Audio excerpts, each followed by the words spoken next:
Do you hate the thought of working past 55 or 60? Do you hate not being able to live the life you deserve today? Do you hate not knowing what your financial future looks like? It's time to stop doing what you hate. Here's your host, Mr. Harold Green. Hello, everybody. This is Harold Green of Bright Tree Wealth Management. And it is time to stop doing what you hate. Hope you are having a great day. I'm doing pretty good. I'm excited about today's show. And it's going to be a very important show because I think it's going to shine the spotlight on some horrible misconceptions that are out there in the marketplace in regards to financial advisors, fees, and just a lot of different stuff that just kind of gets into people's heads and it causes a lot of problems. And so today I want to help you decipher between good and evil in this world of financial advising, investment advising, just getting help professionally and what that all means. But I want to talk a little bit about my week. It's been an interesting week. I had a chance to spend some time with some family and some clients. They came up from Hawaii, and people come here all the time to visit and just to kind of check out Vegas and have fun on the strip. And so I get to go pick them up, take them to lunch, and just get to hang out and reconnect. And it was really, really cool. And one of the things I found myself doing was I found myself getting a little bit burnt out over trying to handle some things that have come up that I'm at a crossroads with this, and I don't know which way to go with it. And so I'm gonna pray about it. It's one of those things where if you fight and you win, you'll help a lot of people. But if you don't fight and you just never know. You just never know what the outcome could potentially be.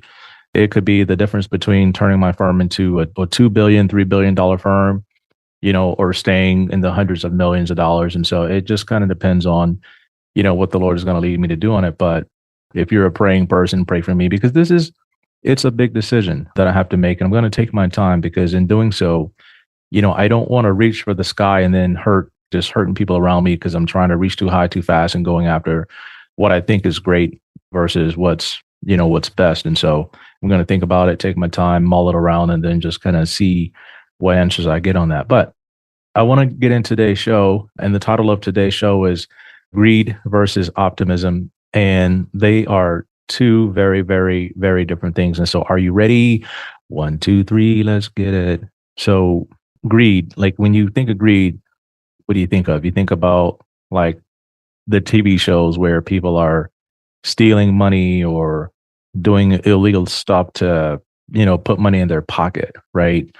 In the terms of financial advisors, when you think of greedy, what do you think about? Like, if I hire this guy, like what kind of lifestyle does this guy have? Is he doing this for me and my family, or is he or she, her, he, them, they, whatever, out for themselves, theirselves, or like, what's the deal here with these people?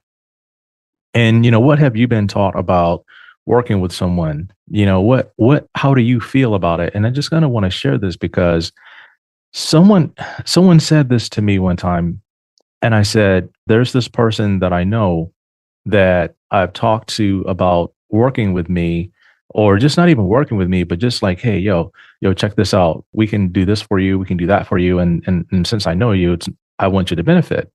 And they're like, yeah, whatever. And yeah, we'll figure it out. And I told another person about this situation, and they said, that person's greedy because they don't want to pay your fee. I was like, what? Yeah, they're just greedy. They want more for themselves. And I was like, well, I know this person, and I don't really think that they're greedy per se, but I do think that there is something there. And I just kind of want to get into the factors of greed. And I did have some help with this show because, I don't know everything, but I know a lot of stuff. And I just want to kind of break down what the differences are and how you can tell whether or not you got the right person in your team. All right. So the first thing when you think about the greed is the motivation. Like what is the motivation behind it? And, a lot of times greed is all about like me, myself, and I. What can I get for others? Being optimistic is not about not only for yourself, but it's hope for the future. And the benefit that you can not only get for yourself, but also for those that are connected to you. And I had a great conversation with some clients here today, and I just kind of told them about my past, right? About how if I didn't become successful, I was facing bankruptcy. And I believe that God had entrusted all these people to me to as clients. And I was paying all my bills from savings, but I was paying my employees and all the expenses out of profits. And so I wasn't paying myself while I was going through this like dark thing. And I realized that in Hawaii, a lot of businesses come and go all the time. And it's because it's a hard place to do business and people don't make it. They just end up quitting and then going back to the mainland. But I felt that that would be a big black eye on our industry once again. You know, you give this person your trust and they begin to work, and then because they can't make it, now everything has to shut down. And I just shared that story with them and I said, thank you, because you're I've been blessed that you're on my bus. And the fact that God is taking me somewhere, you guys are on that bus, you are going there too, because you're on that bus. And so that makes me think differently. It makes me think like I'm carrying my child. And I wouldn't do anything stupid to compromise my walk as I'm carrying my child. I'm not going to try to dance and or go play basketball or do something crazy while I'm carrying that child. And as I'm carrying that child also, I'm optimistic about that child's future. I'm not thinking about, when they grow up, they're going to become this and take care of me. I mean, that's not the way I look at things. And I look at my clients the same way. And that leads me into the second point of having, then it's about the outlook. If I was a greedy person, I wouldn't be thinking about my clients all the time. I wouldn't work as hard as I'm working. And a lot of people work hard because they want the benefits of working hard for themselves. They're not thinking about, if I do this, how is it going to benefit these set of clients? And so somebody was kind of telling me like, hey, I have these goals and this is what I want to do. And I trade and I work off of that. And that's why I tell my clients all the time, make sure you're updating your e-money. That's what we use, because I look at that stuff all the time. Your financial plan is based on that. My trading strategy for you is based on that. It's not based on, okay, how much can I make this quarter? Can I make $1 million this quarter? Can I make $10 million this quarter? It's not even, it's part of the business, but it's just not me and who I am and what I do. And because I think that, okay, so you remember I shared with you that scripture in Proverbs about he who is in the way of life is also a way of life for others. But when you go the wrong way, you can be a horrible way of life for other people.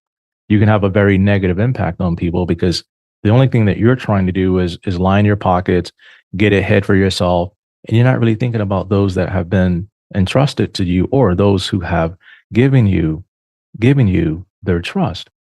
And I like to say optimism for me is about my faith in the Lord, because yes, I am optimistic, but optimism alone doesn't get the job done. I can sit here and be optimistic all day, but if I don't, faith without works is dead. If I don't put that to work, it's nothing. And so that leads me into the next thing, which is, okay, so I'm optimistic, I have my faith, but what do I do with it? I have to take risk, and there are consequences for this risk. And because this is an investment show, all investments do carry risk of loss. Before you invest any money, make sure you do your due diligence and understand your time horizon, your risk tolerance, and then make sure you have a well-balanced, comprehensive financial plan that you're trading around. And if you don't have that, make sure you seek some advice before you go out and do anything, and don't act on anything I say in the show. It's just for informational purposes only. But if I'm a greedy person, I'm going to take risk that, I'm looking at it from the back end side. I'm looking at it as, hey, if I do this, I'm going to make a bunch of money, XYZ, right? And that can hurt people. And it can also cause you a lot of like legal problems if you do that. And so with my own portfolio, I take enormous amounts of risk that I wouldn't dare dream of taking with clients unless they sign like a waiver or they sign something stating that they want the same type of risk that I'm taking in my portfolios. And because it's dangerous, it's very, very dangerous. It's very speculative. I use a lot of faith when I'm trading my own portfolios, but when I work with my clients, I have to work within a strategy, and it has to be, again, based on their well-balanced, comprehensive financial plan. My trading strategy and my financial plan is totally different.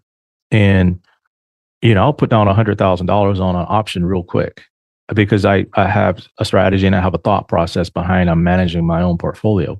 But for a client, the only way they're option would get to 100,000 is if I let it grow. And they have done that a lot. And so I'm optimistic because with my clients, I'm taking calculated risk based on the belief that things will work out positively. But not only that, but then also the numbers, the fundamentals, and different things like that. So we have a strategy. And also, I think that not getting too deep into this, but greed, this is a moral situation. Like, yeah, mom and dad dies, I want the house for myself. Or, when mom and dad dies, I'm going to get this, I'm going to get that, I'm going to get this, I'm going to get that.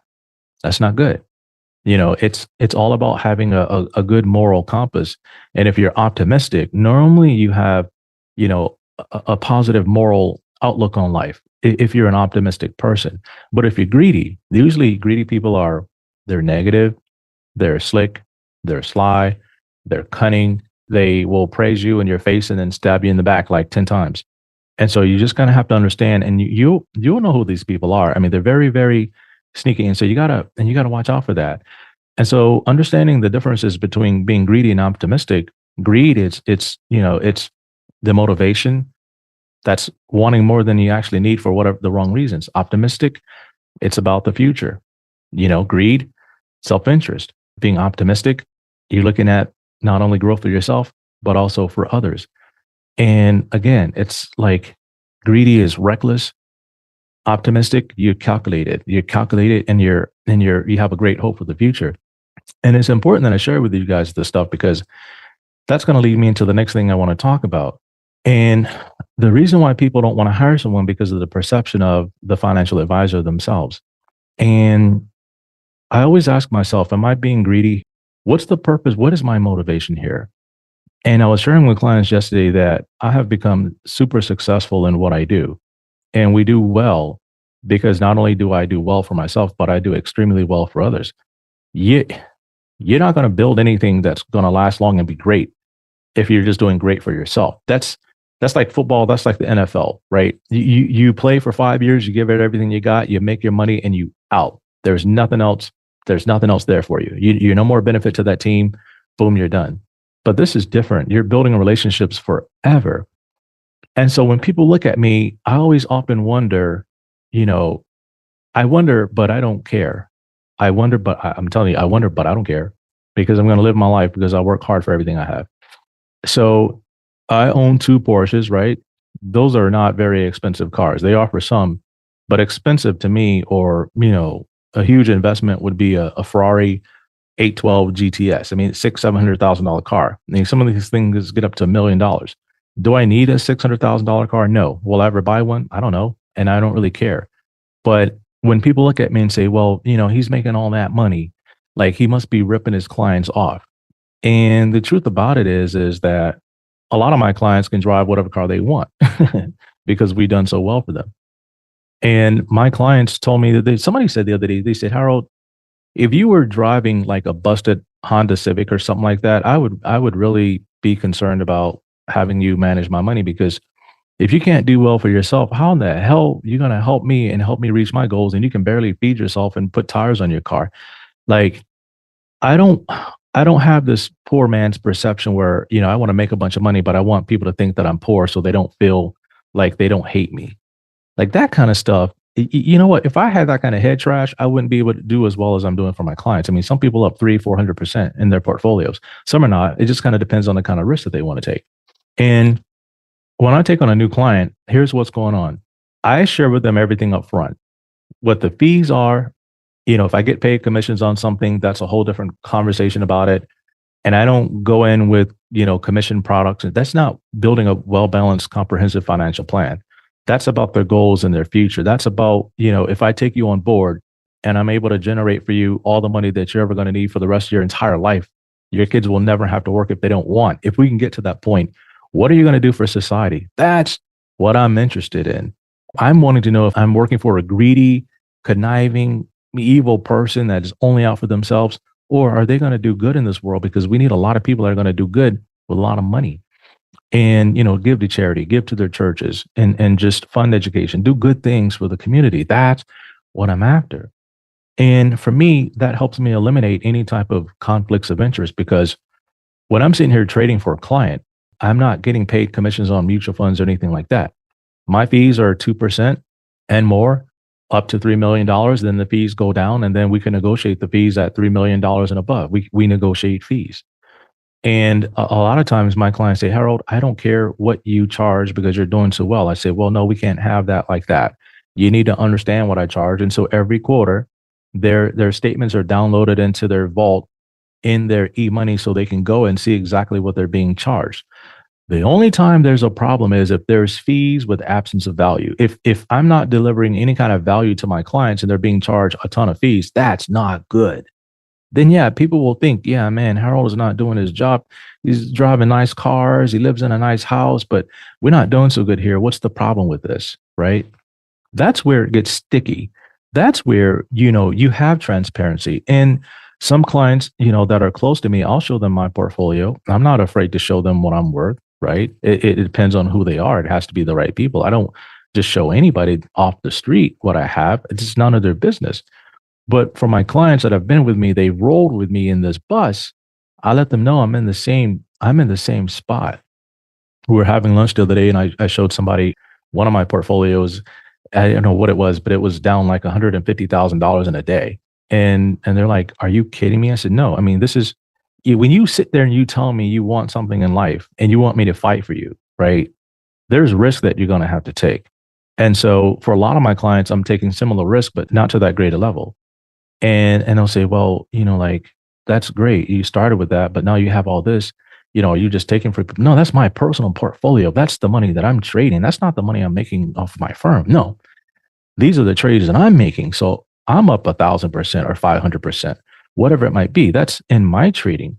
And so if you want that in your portfolio, that's a whole different conversation. And then they said, no, we're comfortable right here. We're doing good. We're up 200%. So we're happy with that. Like that's in and of itself insane. We don't know how you did it. I said, you know how I did it. And you remember the phone calls we had. Hey, look, this thing is about to explode. If you sell it now, that's going to be the worst mistake you ever made. Do you need that money right now? No. When do you need that money? Probably never. Are you kidding me? You're never going to need this money and you're asking me to sell it because you're scared. That's not even your risk tolerance right there. That's more of your emotion. That's more of who's going to win the election. That's more something different. Okay. But there is transparency about the fees and what I charge. Anybody can see what I charge. Any quarter, a client can log in, look at their billing statements and see exactly what I've charged for the last year, 2 years, 3 years, 4 years on down the road. So let's get into this like fairness thing. Some people say your quest to be successful is like you're just a conniving, money hungry, you're just out for yourself. Like you don't know that. You don't even know me. Like you don't even know my story, right? A lot of my clients, they know. And it's like, it's not fair for you guys to be rich and have all that money. And people are struggling every day. It's like, hell, I was one of those people struggling every day, right? Nobody came and wrote me a check that was worth $1 billion. It's a detached from reality. And as I grow my clients' wealth, that's where altruism is very important. You making a difference in your community. Yeah, travel, burn it up, burn up that credit card. We got the money to pay it off. But then also too, what are you doing to help the community? What are you doing to help future generations, right? And this will help people avoid the feeling of guilt because some clients don't spend their money because their family's around and they don't want to be like, yo, these guys are rich and they're greedy and they don't want to look, they don't want to look out of touch. And so they downplay a lot of stuff. They won't buy new cars because, they show up for family dinner and they got a brand new car and and so one of my youngest clients, they went and bought a brand new car. I gave them the money and it was like, yo, their friends were like, yo, how'd you get this new car? You only like, what is it? You like, what? You're young. You're super young and you got all this, like, how? And the client told them about me and they're like, yeah, whatever. And it's like, wait a minute, they're telling you how this works. And you're like, whatever. That's fine. And a lot of times, this is the last thing I'll probably get into. And it's like a lot of times people just kind of stereotype the whole thing, right? It's like the racial profiling and criminality, black, they must be still in something, just kind of crazy stuff like that. Doctors or, they just want to do surgery to make money on me, like that kind of stuff. And a lot of times it's based on scams and things you hear on TV, but not everybody's like that. And that's where a lot of people might misunderstand the role of the financial advisor and what they're supposed to be doing. And my job is not like, I want a piece of your net worth. No, that's not the key. I want to help you grow your net worth as exponentially as possible within a risk tolerance, within a well-balanced financial plan. And I don't push things for my benefit. I don't do that. Everything we do is for a purpose. I call it money with a mission.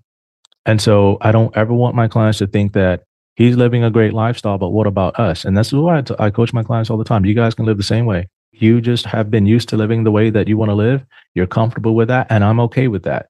But don't look at me, what I drive and where I live, and say, wow, you're doing so great. You're doing great too. It's just that you're comfortable, and I'm not going to live at your level because that's what you're comfortable with. And I don't want you to fret at me when I say that. I was telling a client the other day, she was talking about potentially moving up here. I talked to a lot of people about moving up here. And they said, well, Harold, if we move up there, we're going to be coming up a lot. And, it's flight and such and such. And I said, yeah, why don't you fly first class? What? That's a novel. I can't see doing that. Like, why not?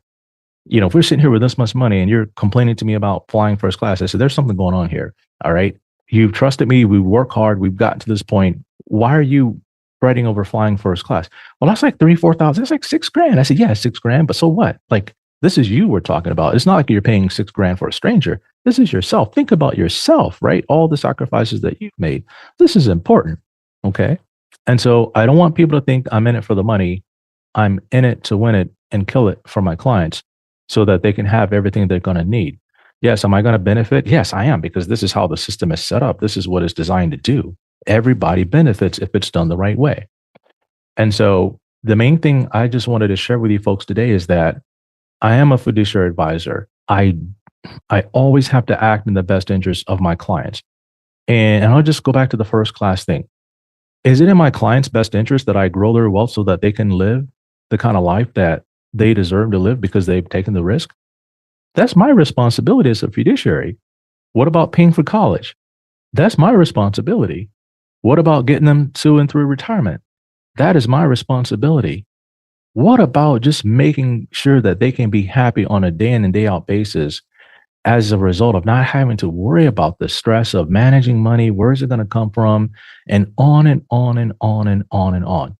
So the key here is, if there's value and you're receiving value, yes, the fees have to make sense, but you can't just throw this whole thing away because of what you perceive as reality when in fact you don't know the whole story. Am I greedy or optimistic? I'll let you decide that, but I think I'm very, very optimistic.